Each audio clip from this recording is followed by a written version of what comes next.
I'm starting to think that Mr. Magoo is a superhuman because he gets himself into some very peculiar situations that he definitely should not survive. Of course, these cartoons are not meant to be taken seriously. Magoo's Puddle Jumper was released in 1956, directed by Burness, sorry, and this won the Oscar for the Best Animated Short Cartoon. I don't agree with that because I think there were some other strong nominees that year, but it is a decent cartoon. This is, I think, the third or fourth Magoo I've seen. All of the Magoos I've seen are because they've been nominated for Academy Awards. I'm still working my way through the list of all short cartoon nominees, and this is the third or fourth, and I think so far my least favourite.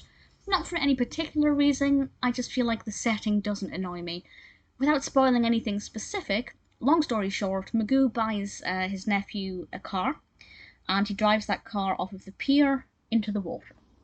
But being Magoo, being mostly blind and not really fully aware of his surroundings most of the time, he doesn't actually realise he is underwater. His nephew does, which I think is a pretty... it's the first time for me where somebody has been communicating with Magoo directly and is aware of the problems that are happening, but Magoo is just oblivious and kind of happy to just be happy.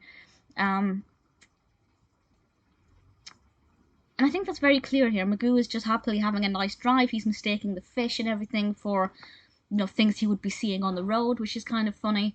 The way the fish kind of interact with the car, it's interesting. It's good enough. The animation quality is the usual standard for Magoo. Visually, it's quite delightful. As a narrative, I think it develops really well. We get from A to B much more successfully than Magoo does as a character. I think it works well. It's a nice animation. I just don't think it's as good as the other ones that I've seen. The other ones being, Pink and Blue Blues and When Mr. Magoo Flew. And I think that there's another one. Possibly. I can't remember. It's good. I liked it. I enjoyed watching it. I don't think it's as good enough to be an Oscar winner, but clearly I'm probably quite alone with that thought. But there's nothing wrong with it. If you like the Magoo cartoons and you haven't seen this one, definitely give it a go. I think you'll probably enjoy it.